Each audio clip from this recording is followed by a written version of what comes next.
¿Qué y cómo se hace?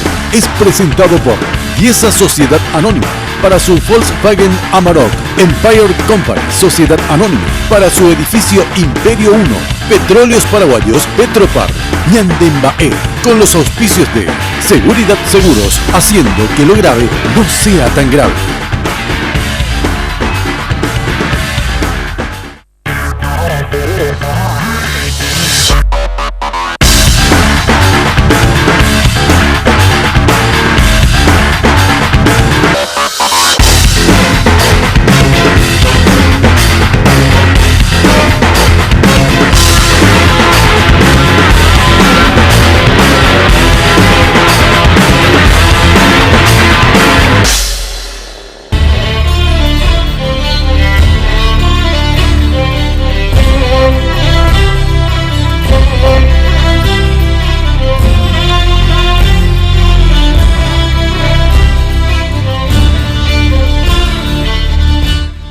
En el programa de hoy visitamos a las empresas 4P y Cerámica Irene. Iniciamos este recorrido en 4P, donde vamos a conocer cómo se fabrican los caños plásticos, cómo se fabrican diversos tipos de recipientes, cómo se realiza la impresión flexográfica y la serigráfica. Además, cómo se fabrican los films plásticos.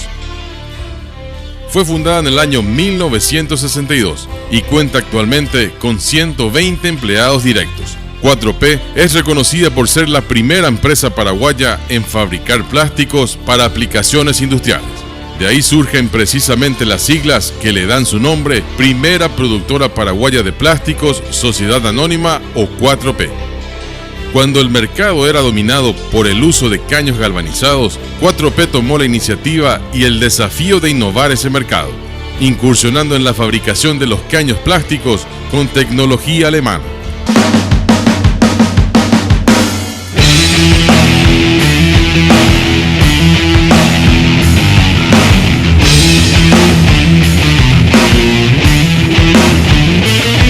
El proceso se inicia con la selección de la materia prima dependiendo del producto deseado.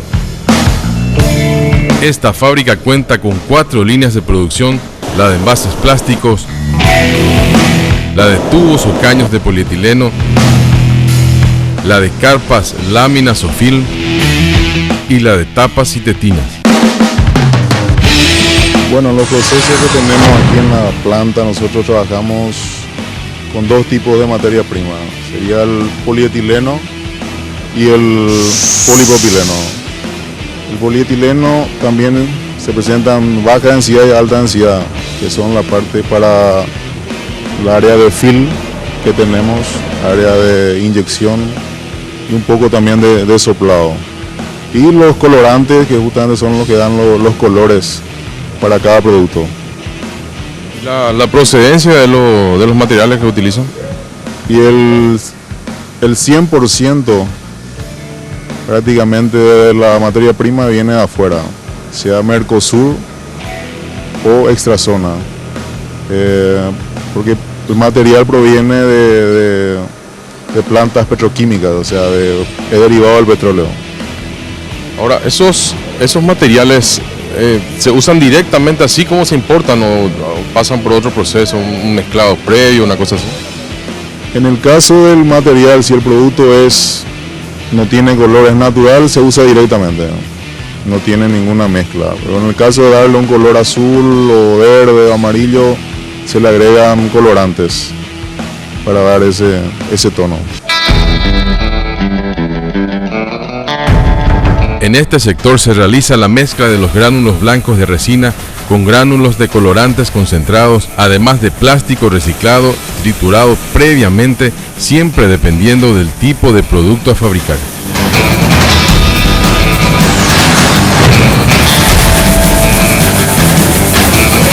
Estamos en el sector de caños ante la máquina dosificadora. Aquí vamos a utilizar diferentes tipos de materias primas, para lo cual tenemos esta primera, ingeniero, ¿para qué tipo de producto utilizamos? Este tipo de materia prima usamos para la línea de electroductos, de materiales de primera. ¿Y el origen de esto? El origen es serían los desechos de fábrica nuestros. de ciertos sectores, especialmente soplado. Bueno, y esto que está acá, si nos explica un poco entonces esto que... Ese material es el material que habíamos hablado anteriormente, el material importado, virgen, que viene en las petroquímicas, que utilizamos especialmente para nuestros caños de presión, para los que tienen presión, o sea, estándar, línea pesada, que requieren de un buen material para aguantar esa presión. Esto vemos que tiene un pequeño materialcito. Este es el colorante, ¿verdad? Colorantes que se le agregan para diferenciar para darle color al caño. Esto se hace previamente en el área de mezcla donde estuvimos anteriormente. Vale decir, esto va a ser utilizado para hacer los caños de color azul en este caso. Exactamente, así mismo. Bueno, entonces ahora, ingeniero, explicarnos un poco, esto es para los caños negros, ¿verdad? Sí, esos son los caños negros de la línea económica que tenemos nosotros, una línea que se utiliza con materiales reciclados que nosotros compramos acá internamente en Paraguay, ¿verdad? Sí, esto puede estar compuesto ya de cualquier tipo de material. O sea, está compuesto de materiales de polietileno, porque cualquier mezcla que exista con otro tipo de material puede dar problemas, pero tiene que ser polietileno. Ese es un dato muy importante. Pero de diferentes tipos de butacas, ¿verdad? Puede ser diferentes utilidades, puede ser una tapa con polietileno o puede ser también unos frascos, lógicamente frascos de polietileno, ¿verdad? O puede ser de caños también, sin problema. Bueno, ahora que tenemos la información exacta sobre el tipo de material a utilizarse, para qué tipo incluso de caño tenemos, vamos a pasar a conocer y cómo empieza el proceso.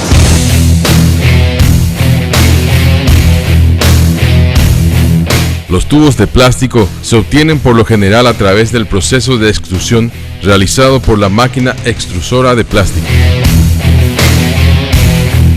La extrusión de polímeros es un proceso industrial por el cual se da forma a la masa plástica, donde una especie de tornillo sin fin impulsa de modo continuo el material reblandecido, haciéndolo salir lentamente por una abertura especialmente dispuesta.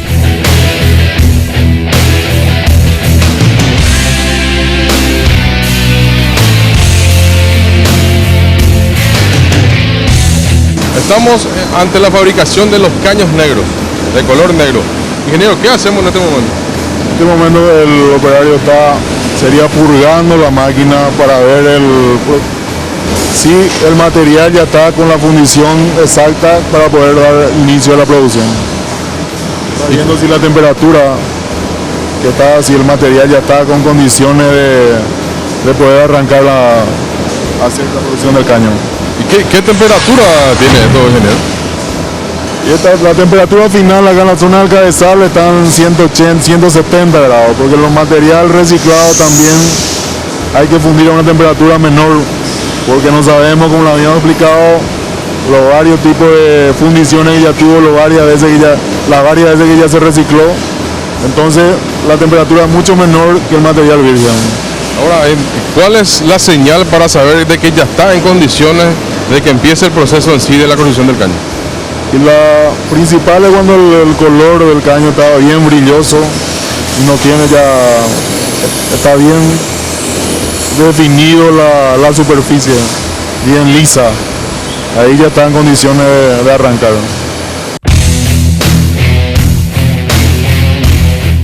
La materia prima se carga en la tolva en un extremo de la máquina y debido a la acción del empuje, fluye, se funde, se comprime y se mezcla en el cañón, calentado eléctricamente a temperaturas controladas que oscilan entre 160 y 180 grados centígrados.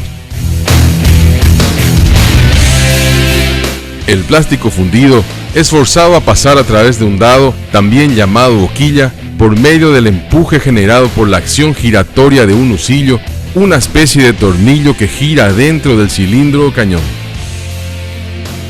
Luego se enfría en una pileta con agua de aproximadamente 1 metro de longitud, donde el caño se sumerge en toda su extensión. Sale con una cierta temperatura, lógicamente no puede salir muy frío porque nosotros enrollamos el caño. El caño para enrollar necesita una cierta temperatura, porque una vez que esté frío ya es imposible doblar. Entonces sale con una cierta temperatura, obviamente una temperatura ya bien menor. Si allá está saliendo a 180 grados, aquí ya estamos con 60 grados. Ya bastante maleable también para el propio operario. Luego de salir del proceso de enfriado, pasan por estos rodillos que imprimen los datos de la empresa y las características del producto, a medida que el caño es jalado por una estiradora. El siguiente proceso es la estiradora. Obviamente está en posición, está como siguiente, pero es la que hace el trabajo fundamental de definir el espesor del caño y también la velocidad.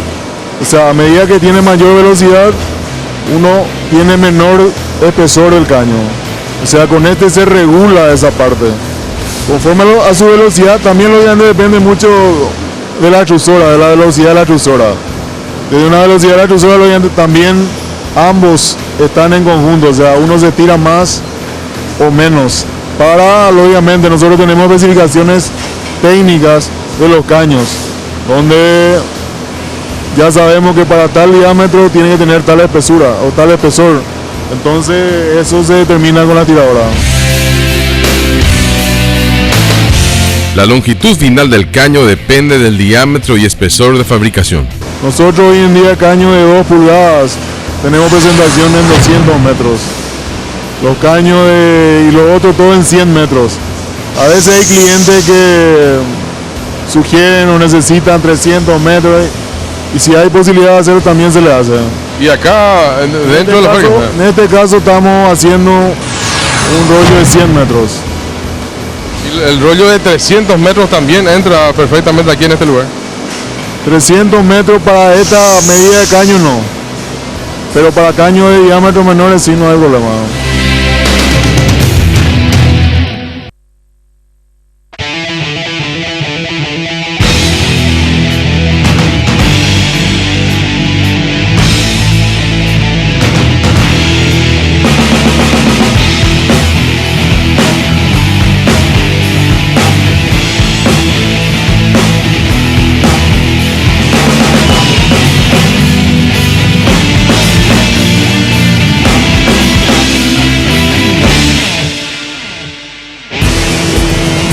¿Cuántas veces las amas de casa han usado este recipiente para lavandinas, detergentes, lavavajillas?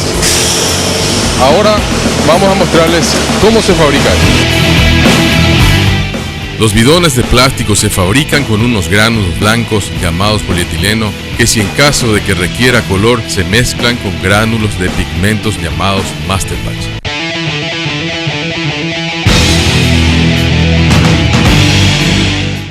La materia prima es succionada automáticamente a la tolva, de donde pasa la extrusora que funde, comprime, mezcla y bombea el material plástico a la sección de formado.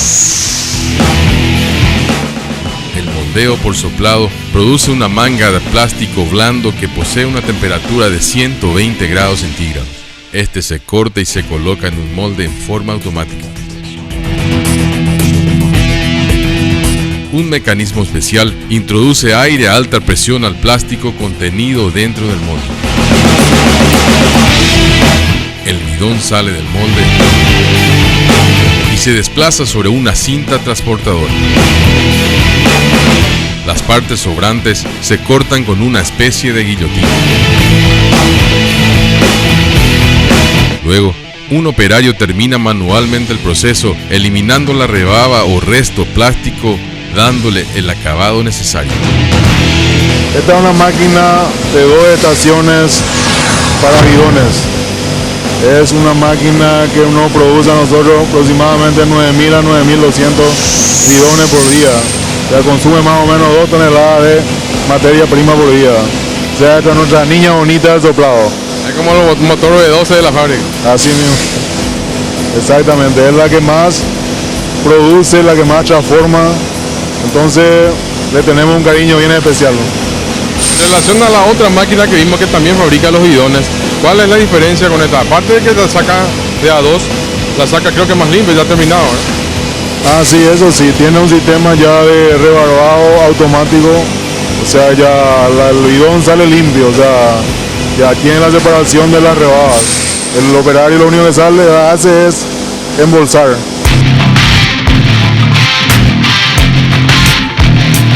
Cuando a nuestras espaldas tenemos una inmensa variedad de tipos de recipientes de plástico, te pregunto, Luis, esta variedad que tenemos acá realmente es, ¿hacemos con una sola máquina o son varias máquinas diferentes para eso? Son varias máquinas. Existen máquinas que son hasta 2 litros, que procesan frascos en base hasta 2 litros, y otras especiales que son para 5 litros o 10 litros. También obviamente hay en el mercado para más, ¿verdad? 20 litros. Nosotros hoy en día estamos haciendo hasta 10 litros. Ante tanta variedad de recipientes como para productos como alcohol, cola vinílica, existen una serie de máquinas diferentes también. Luis, esta que tenemos a nuestras espaldas específicamente es ¿cuál? Es una máquina sopladora con una función que puede trabajar hasta frascos de 2 litros. O sea, hasta 4 litros serían, doble cavidad. Hasta ese es el límite que tiene. ¿Cuántas máquinas de soplado en realidad existen? O sea, teniendo en cuenta la infinita variedad de recipientes que fabrican ustedes, ¿cuántas son las máquinas que se aplican para qué centímetro cúbico, por decirlo así, de capacidad de cada recipiente? Bueno, en realidad hay hasta 50 litros, ya son sistemas diferentes, ¿verdad? Pero nosotros acá en planta tenemos hasta bidones de 10 litros. O sea, máquinas que puedan soplar bidones de 10 litros. Desde 10 centímetros cúbicos, que son más o menos los goteros. Y eso nosotros tenemos en moldes de 4 cavidades.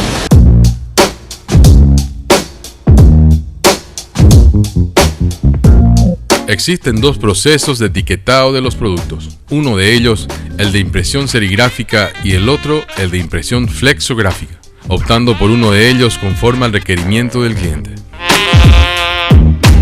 Aquí en nuestras espaldas está el proceso de impresión serigráfica, ¿verdad, Luis? Sí, así mismo. ¿Cómo funciona eso? Bueno, esto funciona, tenemos los frascos, que inicialmente son flameados a través de un sistema de aire con fuego para que se pueda adherir la tinta al producto. Luego se hace la impresión, se hace con tintas especiales también, y luego se hace el secado a través del horno y luego el embalaje. El segundo proceso de etiquetado se hace aquí en esta área, el área de flexografía. ¿Qué es esto, Luis? Bueno, esa es una impresión que se hace sobre el film para distintos tipos de productos. Puede ser para bolsa, para sobres, para banco, puede ser para etiquetas.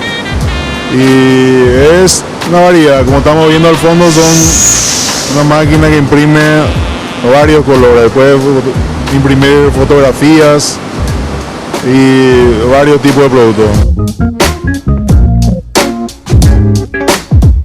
Bueno, esta parte viene el producto ya impreso, del área de impresión flexográfica.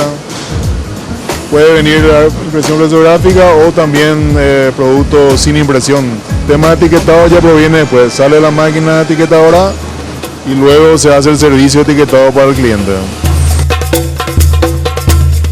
Hay personas o a clientes que nosotros le enviamos la etiqueta y ellos etiquetan en su propia empresa, y otros que nosotros ya entregamos al cliente todo ya etiquetado.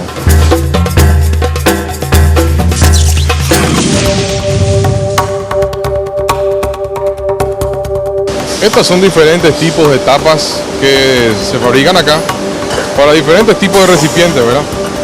Explícanos, Luis, para qué tipo de recipientes son y cuáles son las máquinas que hacen este trabajo.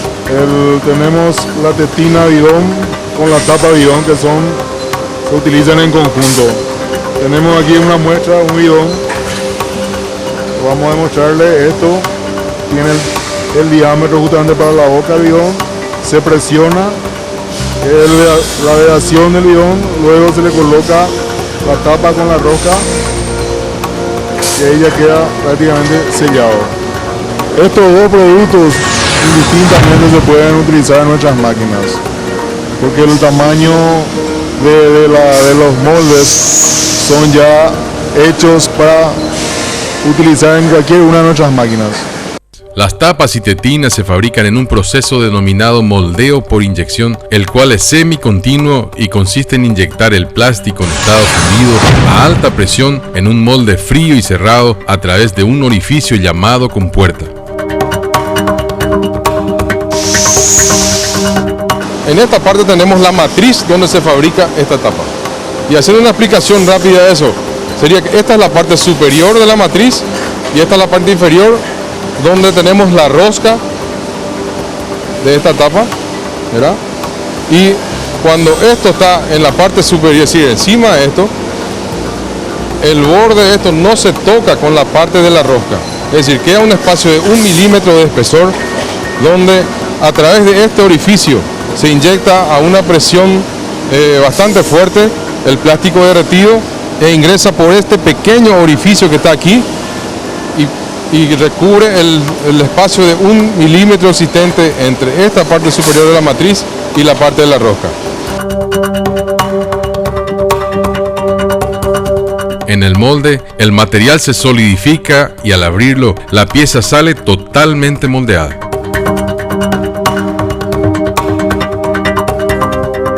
Para la fabricación de carpas y láminas plásticas o films de polietileno, se utiliza una máquina extrusora. Bueno, esta es una máquina que hace películas, serían películas para diversos tipos de productos.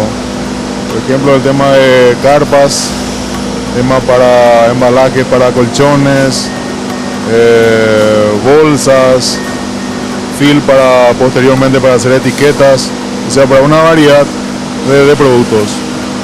¿Qué proceso tiene? Realmente vemos que es hasta un cierto punto esto igual a los demás. Se carga la materia prima, pasa por un proceso de calentado y a partir de ahí, ¿qué es lo que hace diferente a esta máquina de las demás?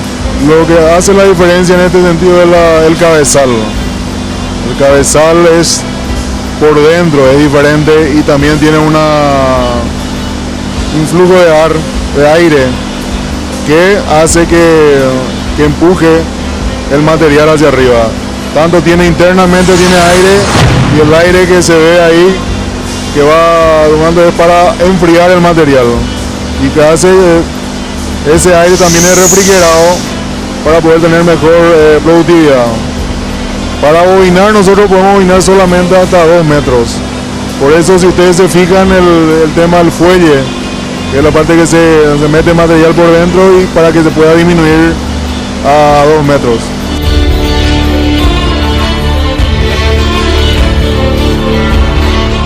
Los productos terminados son almacenados en grandes depósitos, uno especial para los films y los otros para los productos de soplado e inyección.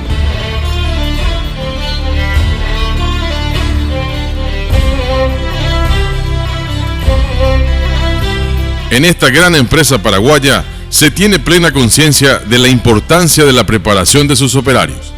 Los mismos reciben permanentes capacitaciones respecto a las nuevas tecnologías y métodos laborales relacionados a la industria plástica. La implementación de estas nuevas tecnologías aumenta considerablemente la capacidad de producción de la empresa y abre la posibilidad de poder exportar productos nacionales a diferentes mercados extranjeros.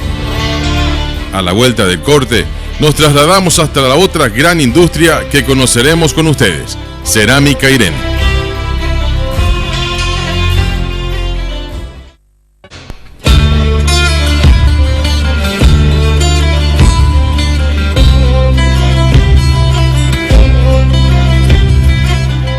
Cerámica Irene Industrial y Comercial Sociedad Anónima es una empresa familiar fundada en el año 1976 en el distrito de Chacoí, situado a 20 kilómetros de la ciudad de Asunción.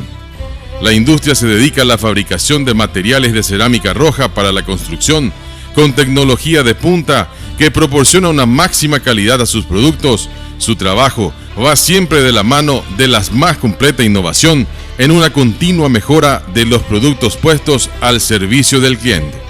La industria se dedica a la fabricación de materiales de cerámica roja para la construcción, con tecnología de punta que proporciona una máxima calidad a sus productos. Su trabajo va siempre de la mano de la más completa innovación en una continua mejora de los productos puestos al servicio del cliente.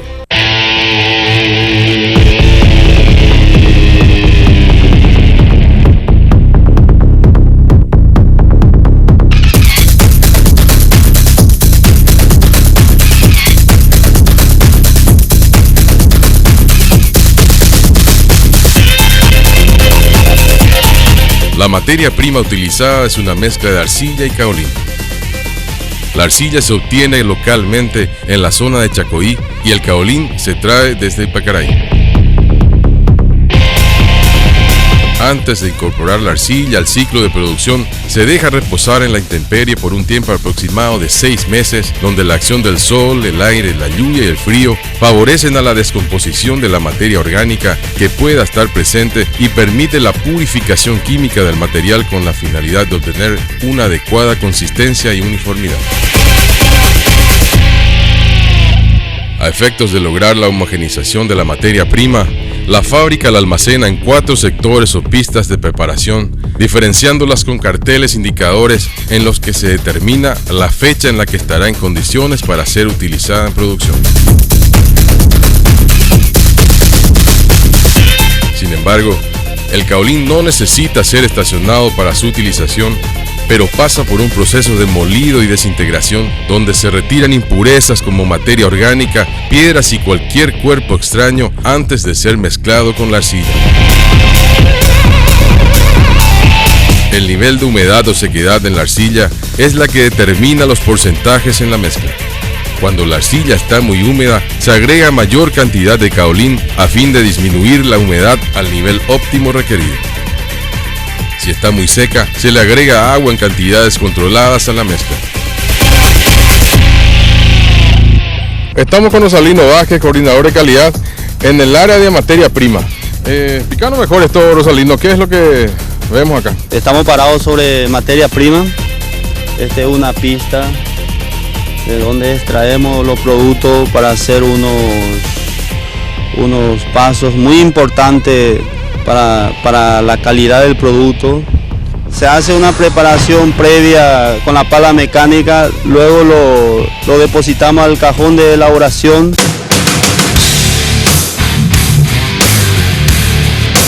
La materia prima obtenida en la pista de preparación se deposita en este recipiente.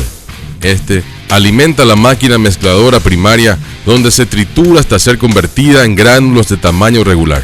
A través de la cinta transportadora número 1, se envían a una especie de colador que retiene las impurezas que se pudo arrastrar en la recolección, como raigones, materia orgánica, piedra y cualquier cuerpo extraño.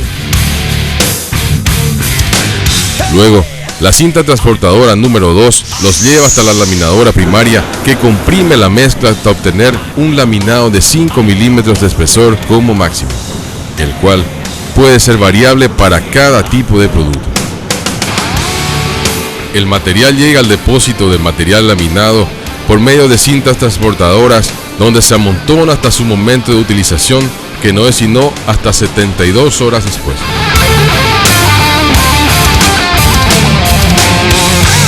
Aquí se verifica permanentemente que el material laminado se encuentre uniformemente húmedo y cumpla el criterio de plasticidad y compactado. La materia prima, que se acumula en diferentes celdas, alcanza para una reserva de hasta 25 días en caso de que las inclemencias del tiempo impidan la recolección.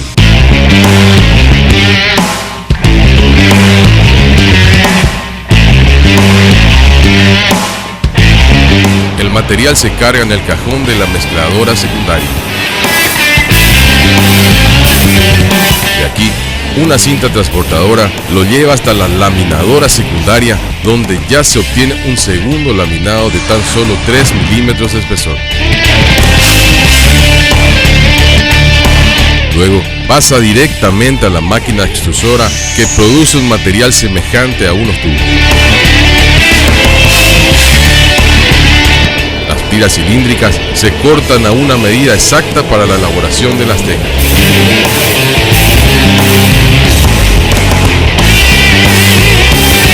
El material cortado pasa al siguiente proceso, el de prensado, desmoldado y terminado.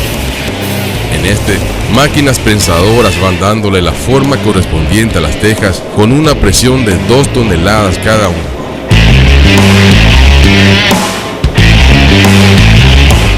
Luego, se verifica que la teja ya formada no tenga rayaduras o algún tipo de imperfección en la superficie.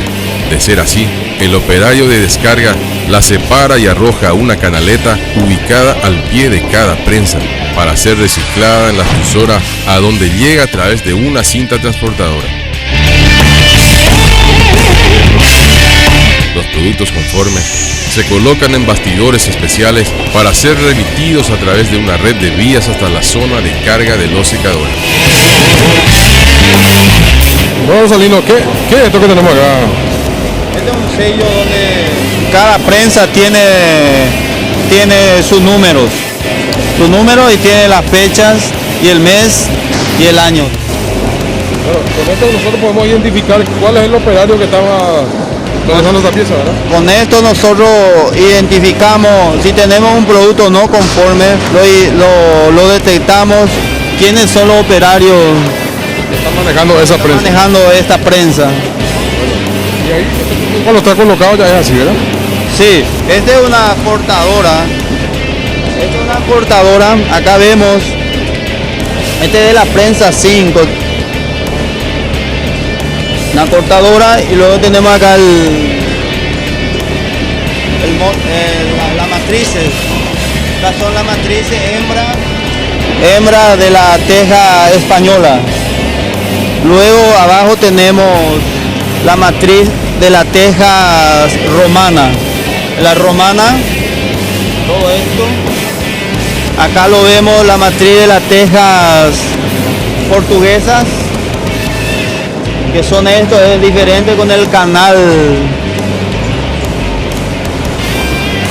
Y luego tenemos acá la matriz de la teja española, el macho, matriz macho. Esa es la más tradicional, ¿eh? Sí, para nosotros es la teja tradicional, lo llamamos acá en Paraguay teja colonial. La teja que usamos acá en el país. Finalmente queda de esta forma. Aquí podemos ver en la parte inferior de la teja el número de la máquina de la prensa que se está realizando, donde está identificado el operario, la marca de la empresa y la fecha de fabricación. ¿Es así, Rosalino? Sí, así mismo es. Esta es la teja de la prensa 4.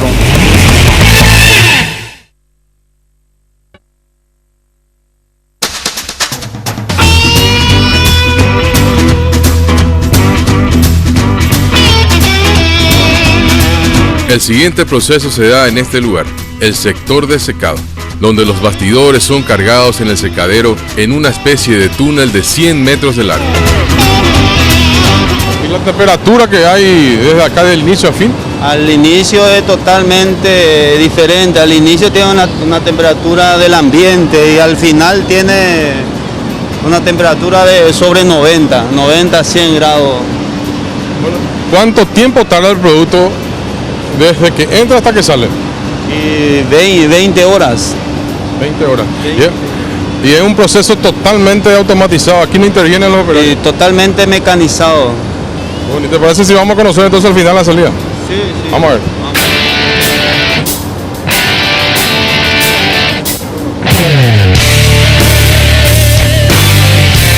El secado es una de las fases más delicadas del proceso de producción, ya que en gran parte depende de esta etapa el buen resultado del material, más que nada en lo que respecta a la ausencia de fisuras. El secado tiene la finalidad de eliminar el agua agregada en la fase de moldeado para así poder pasar a la fase de cocción. Estamos ahora en la salida del secadero, ¿verdad? A 100 metros de donde allá anteriormente entraron estos carritos conteniendo las tejas, ¿verdad? Sí, así es. Acá tenemos los productos secos, lo detectamos si está bien seco el producto y lo liberamos, lo utilizamos. Y acá en el secadero vemos los ventiladores viajantes, en donde el ventilador se alimenta a través de un calor que viene del horno de una temperatura a través de estos conductos. Con esta turbina lo esparcen para el horno ayudándole los ventiladores viajantes Para distribuir el calor por a dentro. distribuir el calor. Una vez que las piezas de cerámica hayan salido del secadero, llegan hasta el sector de cargado de los vagones. Se hace una preselección de las piezas que están con defectos y aquellas que no. Estas últimas son traídas hasta este sector donde los operarios van cargando los vagones para ser introducidos al túnel de recalentamiento. Esta carga se hace con criterios preestablecidos de modo a permitir la perfecta circulación del aire entre los materiales y a fin de que los mismos puedan ser cocinados uniformemente.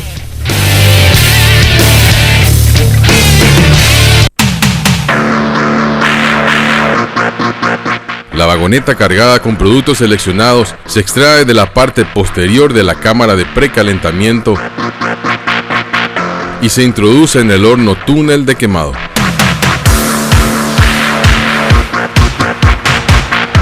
Luego de salir del horno de recalentamiento, los vagones de 4.000 kilos, donde ya pasaron a una temperatura de 80 grados, ingresan hasta este horno túnel de 120 metros de largo.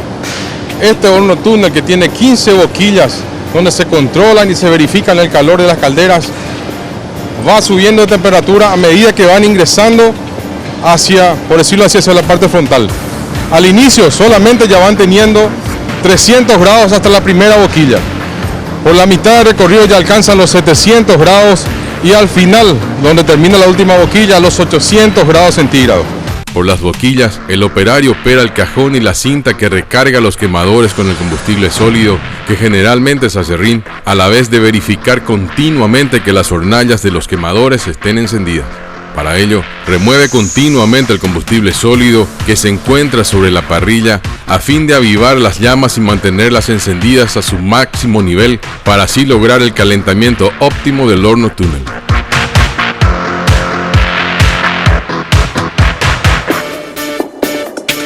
Luego de 46 minutos, la vagoneta sale con los materiales ya cocinados y se lleva por los rieles hasta la zona de descarga. Una vez ahí, los productos terminados son clasificados conforme a procedimientos preestablecidos y derivados a la playa de productos terminados.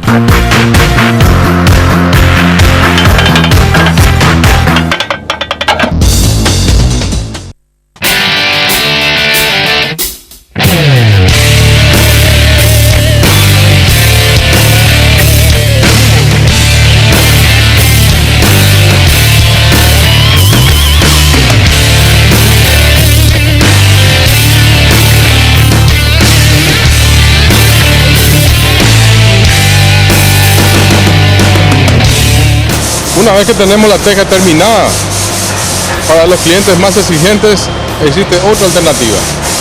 El proceso es el de pintado o esmaltado y se realiza aquí. Y no es otra cosa que la teja común, que pasa por un proceso previo donde se sopla, se limpia de cualquier impureza que pueda tener y llega hasta este sector donde es una máquina donde se hace el pintado propiamente dicho. Ahora vamos a saber y conocer realmente qué es lo que se hace aquí adentro y qué tipo de pintura es la que se le pone.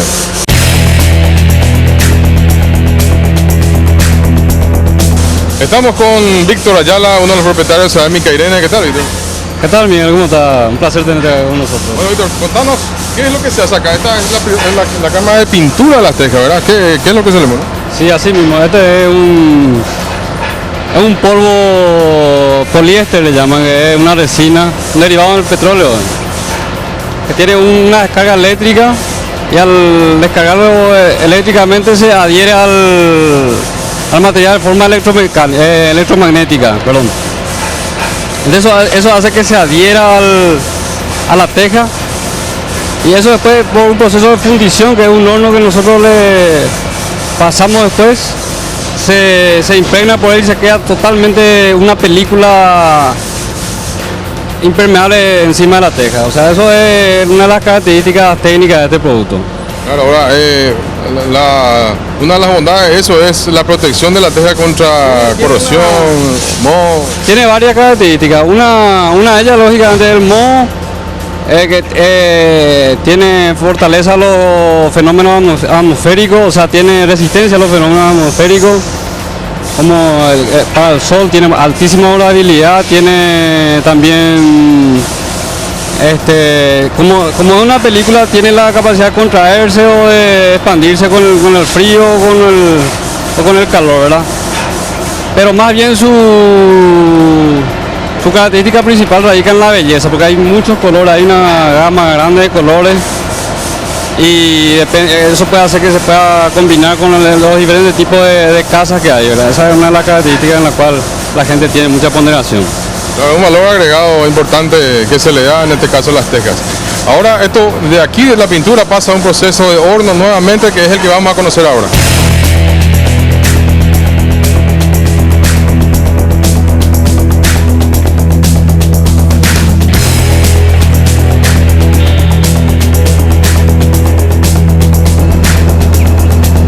Estamos con Luis Gamarra, el encargado del sector aquí de esmaltado en cerámica arena. Y contando un poco, Luisito, ¿qué es lo que hacemos ahora después de haberse puesto la pintura ahí en la salita? Y ahora estamos quemando la teja, la pintura para esmaltar. Y ese su proceso tiene que tener un buen grado de temperatura. ¿Qué temperatura tiene dentro del horno? 210 a 220 temperatura. Realmente vemos que es bastante largo también el horno. ¿Qué longitud tiene? El horno tiene 18 metros el horno y tiene aproximadamente 490 grados. Entonces 490 grados la temperatura interna del horno. ¿Y en cuánto tiempo desde que se ingresa acá, cuánto tiempo llega hasta el final? 1 hora 25 minutos. Cada 3 minutos 25 entra. Cada 3 minutos 25 entonces se va alimentando el horno. Sí, así es. Bueno, una vez terminado, una vez salido allá, ¿eso se deja enfriar, una cosa de esa, o es directo el empaquetado? Se deja enfriar un poco y después directamente empaquetado. Cuando vemos también que hay dos tipos de pinturas, una opaca y otra brillante. Sí. Tanto para los dos tipos de alternativas que tenemos, ¿el mismo proceso, Luis? El mismo proceso tenemos, no varía nada. Solo cambiamos los filtros y eso, y ya continuamos otra vez. Esta es la salida del horno. Después de 1 hora y 25 minutos que estuvo la teja desde el inicio hasta aquí, a 290 grados centígrados, se va sacando la punta de a 31 unidades. Desde ahí, con esta transportadora, se trae hasta estos rieles de vuelta, donde vamos a pasar ya al proceso de embalado en sí, con una máquina termocontraíble que también vamos a conocer cómo funciona. Van saliendo de a 31 unidades, como decimos, y llega hasta aquí, hasta donde Rodolfo. ¿Qué tal, Rodolfo? Aquí va a ser el proceso de embalado con una máquina termocontraíble, ¿verdad? Sí. Bueno, vamos a observar entonces cómo se hace el embalado final. ¿De cuántas unidades se embala, Luis? La teja española se hace 10 unidades. ¿Y los otros tipos? Y otros tipos 8 unidades. Son medio metro cuadrado cada paquete. Este embalaje plástico de gran resistencia se utiliza a fin de dar una protección extra al color dado a estas tejas en el proceso de traslado al depósito de productos terminados, pero principalmente en el manipuleo que puedan recibir hasta llegar a su destino final, la casa del cliente.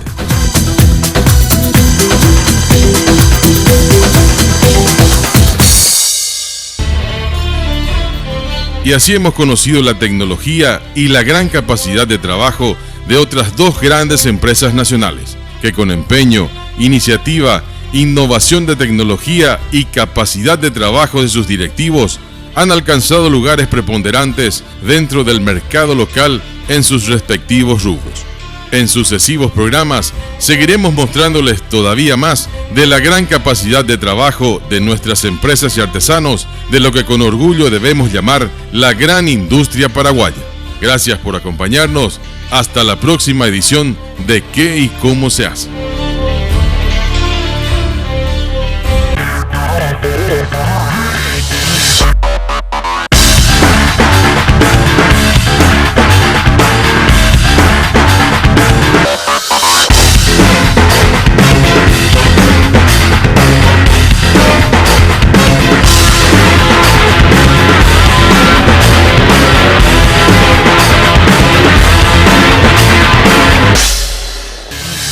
qué y cómo se hace fue presentado por Dieza Sociedad Anónima para su Volkswagen Amarok, Empire Company Sociedad Anónima para su edificio Imperio 1, Petróleos Paraguayos Petropar, Ñandembae, con los auspicios de Seguridad Seguros, haciendo que lo grave no sea tan grave.